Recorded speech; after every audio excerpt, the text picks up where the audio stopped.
बहुत ही प्रबुद्ध लोगों के लिए, जो समाज को बहुत कुछ दिया है जिन्होंने, और समाज इनसे बहुत कुछ ले सकता है। ऐसे महापुरुष के जन्मदिन पर हम सब यहाँ इकट्ठे हुए हैं और मैं सबसे यही आग्रह करूँगा, जो बाबा साहब ने हमें रास्ता दिखाया है, शोषित वंचित लोगों की जो आवाज़ बनकर हमें एक प्रेरणा दी है, क्योंकि वो एक ज़माना अलग था जब बहुत से लोगों को अपने अधिकारों का ही पता नहीं था कि मेरे भी ये अधिकार हैं या मेरी भी ये बात है, मैं बोल सकता हूँ। सामाजिक प्राणी होने के नाते, मानव होने के नाते जो मुझे मिलना चाहिए, उनका भी उनको पता नहीं था। ऐसे समय में उन्होंने एक रास्ता दिखाया और वो आज बहुत से लोग उनको समझ रहे हैं। और जो ऐसे महापुरुष हैं जो कालातीत जिनको कहते हैं, कि काल के साथ जिनका महत्व बढ़ता जाता है, पहले के मुकाबले आज लोगों को ज़्यादा वो प्रेरणा दे रहे हैं और ज़्यादा हमें आश्वस्त कर रहे हैं कि हमारा जीवन बेहतर होगा, कोई किसी का शोषण नहीं करे, हम सब आपस में मिलकर रहें, भाईचारे के साथ रहें। और मैं जो आयोजन समिति है उनको बधाई दूंगा कि वो समय समय पर कार्यक्रम भी आयोजित करते रहते हैं। और बाबा साहब के जन्मदिन पर पिछली बार रक्तदान शिविर भी आयोजित किया था, इस बार भी कार्यक्रम किया। लेकिन मैं एक और रणजीत जी और उनके जो भी साथी उनको कहना चाहूँगा, कुर्सियाँ थोड़ी अगली बार ज़्यादा लगाएं, कुर्सियाँ कम है। आप अपने आप को भूलो मत, बलबूल जिसको कहते हैं वो नहीं है। बाबा साहब के नाम पे बहुत लोग आएंगे, जितनी कुर्सियाँ वो सारी भर गई हैं, अगली बार डबल कर देना, खूब लोग आएंगे। तो पुनः मैं आप सभी को बधाई दूंगा, आप सभी का बहुत बहुत आभार। इस समिति की तरफ से किया गया है, बहुत सराहनीय है और ये हर साल ऐसे ही चलना चाहिए। जो प्रतिभा जो अपने विद्यार्थियों ने जो अच्छा अंक प्राप्त किए उनके लिए प्रवर्तन आगे के लिए भी अच्छी प्रोत्साहन काम है। आज का दिन है बाबा साहब की जन्म शताब्दी के रूप में जो हम लोग मना रहे हैं, ये हमें क्या अधिकार देता है और इसका महत्व क्या है, इसके बारे में शायद यहाँ बैठे हुए 90% आदमी बेखूबी जानते हैं।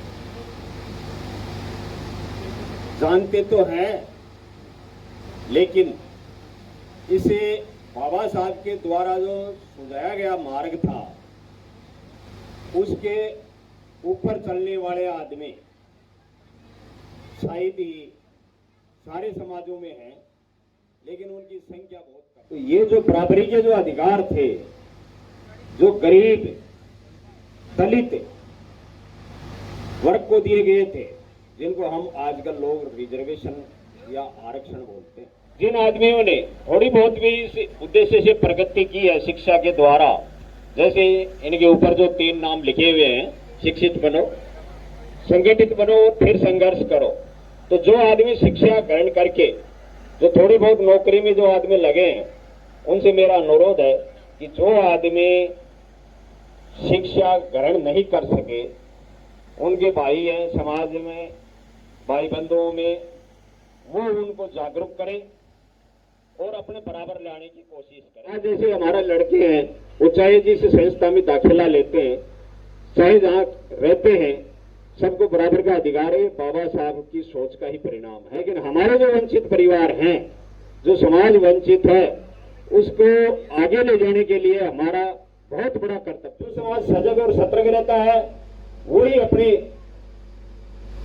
मतलब इतिहास की रक्षा कर सकता है, नहीं तो मुश्किल होता है। आप अपने समाज को, चाहे वो दलित वर्ग का हो, चाहे कोई जनरल का भी, अगर कोई गरीब का बच्चा है तो उसको मतलब मोटिवेट करो, छात्रवृत्ति दो, उनको किताबों का या और उनको गाइड करो। जो यहाँ शिक्षित हैं गांव में, उनका ये धर्म और कर्म बनता है। बाबा साहब भीमराव अंबेडकर को संविधान निर्माता के रूप में सभी लोग जानते हैं और दूसरा उन्होंने दलितों के रूप में, मसीहा के रूप में जानते हैं। लेकिन उन्होंने समाज के लिए बहुत कुछ किया। महिलाओं के लिए जितना उन्होंने किया शायद कोई नहीं कर पाता। आज ये जो मातृशक्ति भी बेटी के बारे में बता रहे थे, 97% उसके आए हैं। उसको पढ़ने का जो अधिकार दिलाया है, वो सबसे महत्वपूर्ण काम था, वो बाबा साहब की देन है। दूसरा, उस जमाने में कोई सोच नहीं सकता था मैटरनिटी लीव के बच्चों को, जब बच्चा होता है तो उसको छुट्टी मिलती है महिलाओं के लिए। ये देन है उस समय बाबा साहब भीमराव अंबेडकर की देन है। जो 1987 में अमेरिका में नियम लागू हुआ, वो भारत में 1948 में ही लागू कर दिया गया था। 26 हफ्तों की जो अब छुट्टी मिलती है, 6 महीनों की जो छुट्टी मिलती है, वो महिलाओं के लिए जो छुट्टी का प्रावधान था वो भीमराव साहब अंबेडकर की देन है। इसके साथ ही साथ उन्होंने एक और बात महत्वपूर्ण कही कि अगर हम किसी समाज की उन्नति के बारे में जानना चाहते हैं तो हमें सिर्फ उसकी जो महिलाएं हैं उनके बारे में जान लें। अगर महिलाओं को आगे नहीं आने दिया गया तो वो समाज बहुत दिन तक आगे प्रोग्रेस नहीं कर सकता। तो एक ऐसे महान नेता हमारे समाज में हुए जिन्होंने महिलाओं के लिए इतने बड़े काम किए, तो वो हमें हमेशा याद रखने चाहिए। और मैं कोलिडा की इस पावन धरा पे ये जो अंबेडकर समिति है इसको साधुवाद देना चाहता हूँ कि इन छोटे छोटे नन्हे बालकों के बीच आप इस तरह की जयंती का मनाते हैं, उनमें संस्कार डालते हैं, वो आगे चल के सुयोग्य नागरिक बनने में बहुत महत्वपूर्ण भूमिका निभाती है। जैसे जैसे सब में जागृति आ रही है और उस जागृति का असर ही है कि हम भी उनकी जयंती के ऊपर इतने इकट्ठे गांव के इकट्ठे हो रहे हैं, उनके सम्मान में हम इस जयंती उत्सव को मना रहे हैं। और ये एक मैं सोचता हूँ कि समाज में बाबा अंबेडकर साहब का ही देन है कि हम धीरे धीरे जागृत हो रहे हैं। उन्होंने उपेक्षित समाज को जागृत किया, उनको सम्मान दिलाया, उनके साथ जो व्यवहार होता था समाज के अंदर उससे उन्होंने उनको जागृत किया। और ये अब उसका जो निर्णय है, ये आज देखें कि जो प्रभाव है इतने सालों के बाद में ये पूर्ण रूप से हम महसूस कर रहे हैं। जो जागृति आई है समाज के अंदर, समय जरूर लगा है, लेकिन हर फील्ड में हर जगह इन समाजों की भागीदारी रही है। और मैं तो कह रहा कि ये अग्रणी समाज की श्रेणी में आ गए हैं, बहुत शिक्षित हैं और बहुत ही समाज में भी इनका जो है इसका लेवल है, सामाजिक लेवल है, काफी उठा है, हर तरह से उठा है।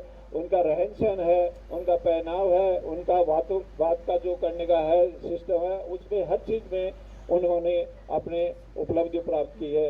ये एक साथ ये उनके डॉक्टर बाबा साहब की जो उनका प्रयत्न किया था, उन्होंने जो सोच किया था, उनका ही प्रभाव है जो आज हम देख रहे हैं।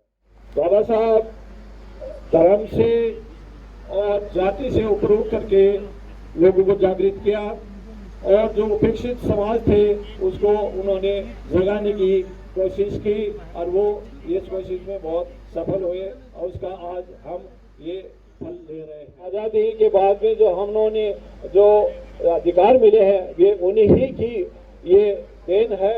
और आज हम जो हर फील्ड में शिक्षा का जो अधिकार है और समानता का अधिकार है, आर्थिक अधिकार है, और मैं कहता हूँ कि जो सर्विस में, नौकरी में, हर चीज अपने अधिकार है वो बाबा उनकी ही देन है। एक प्रतिवेदन होता है, हर वर्ष की भांति हमने वो तैयार किया है, मैं आपके समक्ष उसको रखना चाहूंगा। डॉक्टर BR अम्बेडकर विकास समिति कोलिडा की स्थापना सामाजिक आर्थिक समरसता के लक्ष्यों को ध्यान में रखते हुए 1 अगस्त 2019 को की गई थी। समिति के विधान नियमावली के अनुसार प्रतिवर्ष प्रतिभाशाली छात्र छात्राओं का सम्मान करना, जयंती दिवस पर प्रतिवर्ष रक्तदान शिविर का आयोजन करना, शिक्षा के क्षेत्र में नवाचार करना, पुस्तकालय की स्थापना, महिला सशक्तिकरण हेतु कार्य करना, विभिन्न योजनाओं की आम जन को जानकारी उपलब्ध कराना एवं उनका लाभ दिलाना इत्यादि तरह से अनेक लक्ष्यों को मद्देनजर रखते हुए समिति सामाजिक क्षेत्र में लगातार अनवरत कार्य कर रही है। कोरोना काल जो हम सबके लिए एक परीक्षा की घड़ी था, उस काल के दौरान भी समिति के सदस्यों द्वारा अनेक सामाजिक संगठनों के साथ मिलकर राशन किट का वितरण, दवा का छिड़काव करना, अनेक कार्य किए गए थे। वृक्षारोपण भी समिति का एक मुख्य लक्ष्य है पर्यावरण के लिए। इसी क्रम में ग्राम पंचायत कोलिडा के सहयोग से एवं ब्लड सेंचुरियन ब्लड मशीन के नाम से मशहूर पूरे राजस्थान BL मील साहब के सहयोग से ग्राम पंचायत गुंगारा के सरपंच श्री सतपाल जी धीवा के विशेष योगदान से शहीद स्मारक एवं समिति हेतु भूमि आवंटन कराया गया। माननीय विधायक श्रीमान राजेंद्र जी पारिक विधायक सीकर के कोष से 2021 में 4 दीवारी का निर्माण करवाया गया। समिति द्वारा प्रतिवर्ष 2019 से लगातार रक्तदान शिविर एवं प्रतिभा सम्मान समारोह का आयोजन किया जा रहा है। इस बार एक प्रकृति के साथ हम लोगों ने विचार किया कि जो पक्षी हैं जो बोल नहीं सकते उनके लिए कुछ अलग किया जाए, तो नवाचार करते हुए परिंदे लगाओ परिंदे बचाओ इस अभियान का आगाज किया गया है। इसी तरह से बेजुबान पक्षियों के लिए पानी के परिंदे गांव के मुख्य स्थलों पर लगाए गए हैं। समिति की जो आगामी कार्य योजना है उसके बारे में कुछ निवेदन करना चाहूंगा कि शिक्षा के क्षेत्र में प्रतियोगी परीक्षाओं की तैयारी करने वाले गांव के विद्यार्थियों हेतु पुस्तकालय की स्थापना, जैसा कि कोलिडा गांव में पहले से पुस्तकालय है, परंतु फिर भी समिति ने निर्णय लिया है कि डॉक्टर BR अम्बेडकर विकास समिति के द्वारा एक पुस्तकालय की और स्थापना की जाएगी, ताकि प्रतियोगी परीक्षाओं के लिए जो विद्यार्थी तैयारी कर रहे हैं उनको परीक्षा गाइड एवं किताबें निःशुल्क उपलब्ध कराई जाएंगी, जिसके लिए हम सामुदायिक भवन एवं पुस्तकालय की स्थापना हेतु प्रयासरत हैं। शीघ्र ही आपके सहयोग से हम ये मुकाम हासिल कर लेंगे। साथ ही आर्थिक रूप से कमजोर बालक बालिकाओं की उच्च शिक्षा के क्षेत्र में आर्थिक मदद करने हेतु एक स्पेशल फंड की स्थापना किया जाना प्रस्तावित है।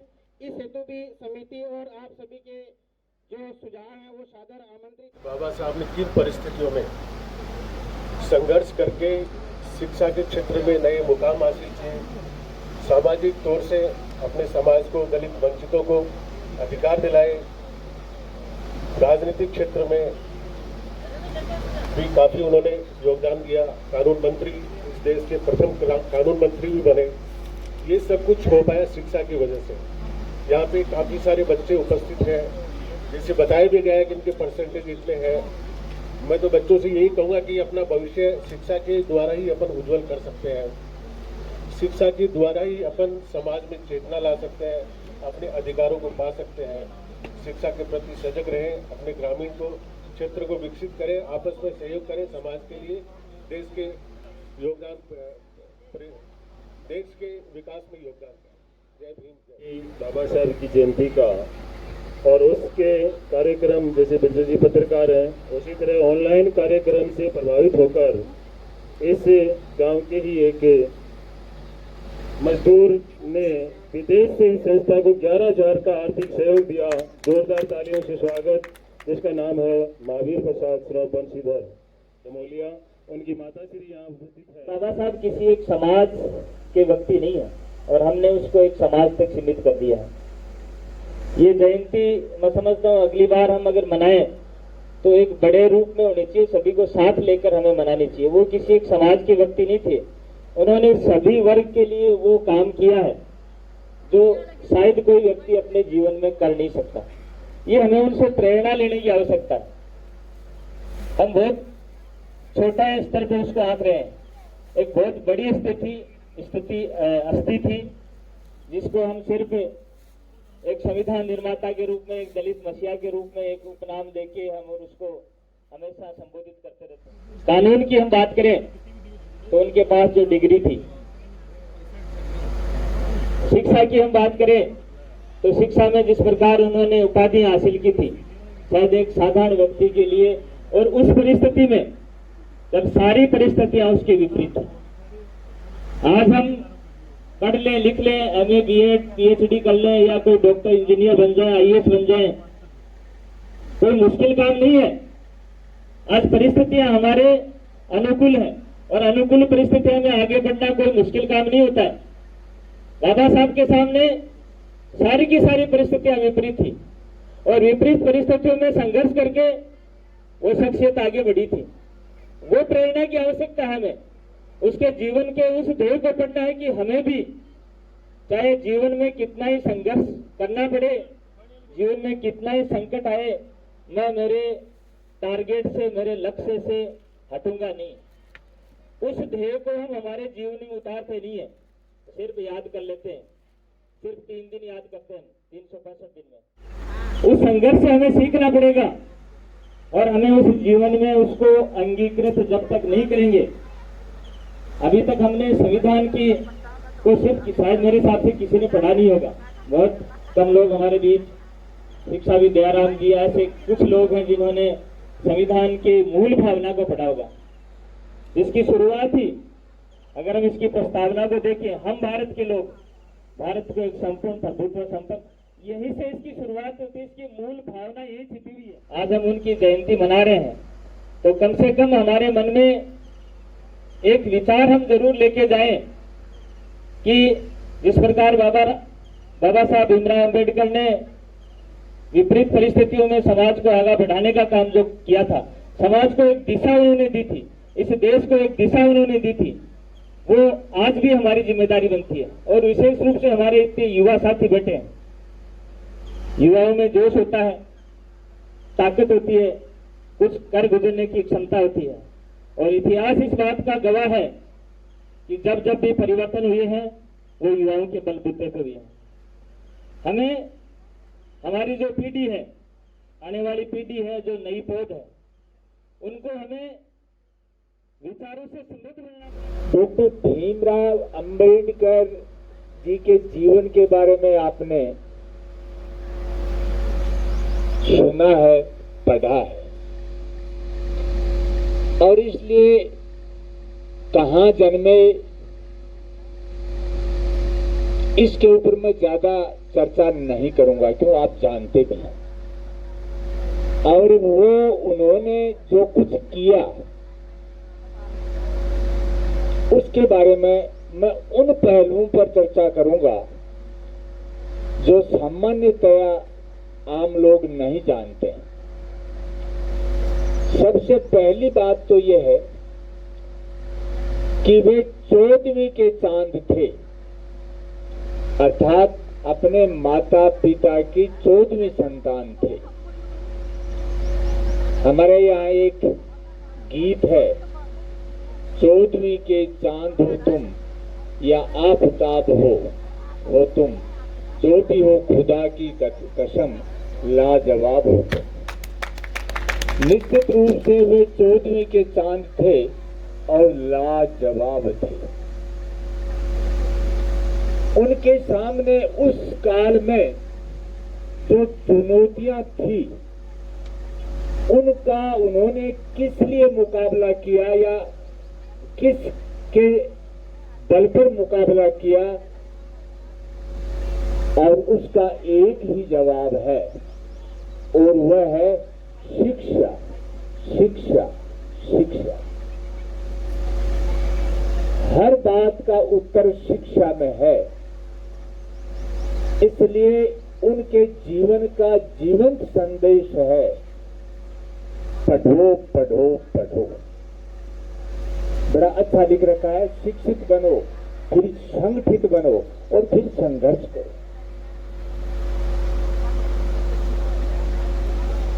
आज से 100 गुना बड़ी समस्याएं थी, और उस व्यक्ति ने किन विषम परिस्थितियों में अपने आप को झोंककर संघर्ष करते हुए शिक्षा के बलबूते पर राष्ट्र निर्माताओं में से प्रथम राष्ट्र निर्माता या राष्ट्र निर्माताओं की अग्रणी पंक्ति में अपने आप को स्थापित किया। ये देखने और समझने की बात है।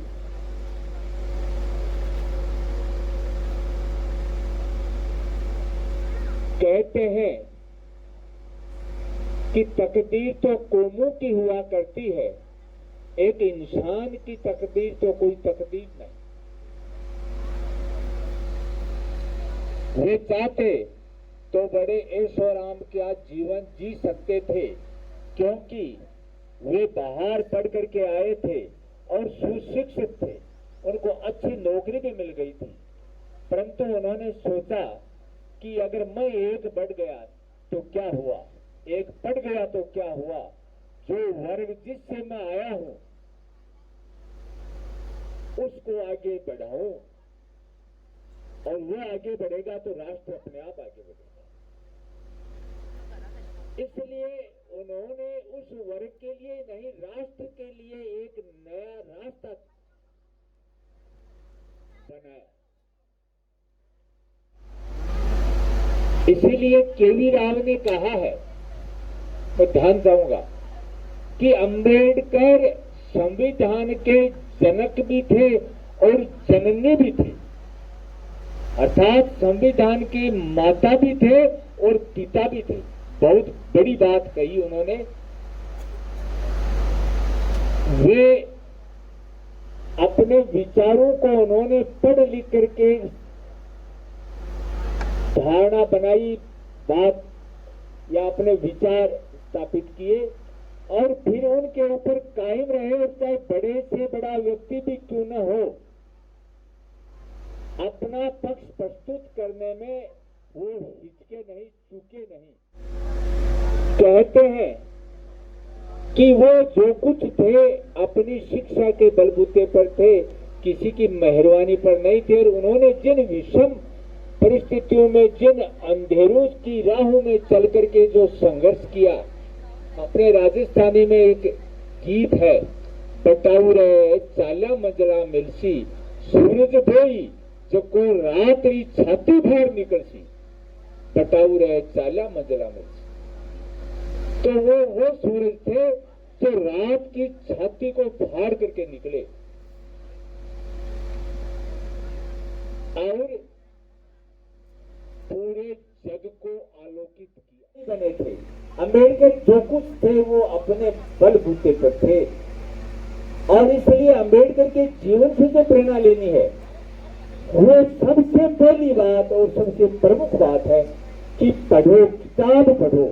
यहाँ श्रद्धांजलि सभा कर रहे हो, बहुत अच्छी बात है, साल में एक बार कर लिया, परंतु यदि आपने किताब पढ़ी, अच्छी पुस्तक पढ़ी, तो वो अंबेडकर को सच्ची श्रद्धांजलि होगी। आपने अपने विचारों के लिए संघर्ष किया और उसमें अडिग रहे, लालच के सामने झुके नहीं, तो वो अंबेडकर को सच्ची श्रद्धांजलि होगी। तो इसलिए पुस्तक पढ़ने का अभियान प्रारंभ करें और अंबेडकर के जीवन के ऊपर एक प्रतियोगिता का आयोजन करवाएं, निबंध प्रतियोगिता का, और उसमें जो प्रथम विद्यार्थी आए उसको यहाँ पर सम्मानित किया जाए। अन्य को सम्मान दे रहे, ये बहुत अच्छी बात है, और उसको सम्मान दिया जाए, और उनका वो निबंध है वो यहाँ पर उस विद्यार्थी से पढ़ करके रखा जाए। और उसके लिए हम ये कर सकते हैं कि 9th से लेकर के और आगे जितने भी पढ़े हुए विद्यार्थी उनके माध्यम से ये एक प्रतियोगिता का आयोजन करवाएं। वो प्रतियोगिता का आयोजन हो सकता है 6 दिसंबर को भी हो सकता है,